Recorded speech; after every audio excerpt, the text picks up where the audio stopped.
Hi everybody, this is Jeremy from Digiflex. I'm here at EXPO-SCÈNE in the SFM booth when we're showing our newest story of the week, which is we are now certified to build OpticalCON cable assemblies. As the entertainment industry goes into digital more and more, be it for video, audio, lighting, everything's going to a digital medium for transport, and we're adding a lot of bandwidth to everything that we need to do. We're quickly outpacing the abilities of traditional network cabling, therefore everything's going to eventually end up having to go onto fiber as we get to the higher bandwidths. So this poses a particular problem for the entertainment industry, as you know, we are notably hard on equipment, so the traditional LC connector and cable, which are used for network purposes and so on and so forth, won't survive very long on a show.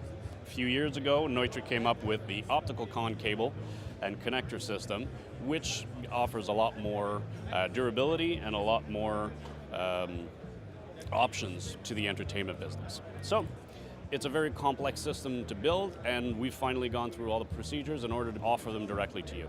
Thanks for listening. This is Jeremy from the SFM booth at EXPO-SCÈNE.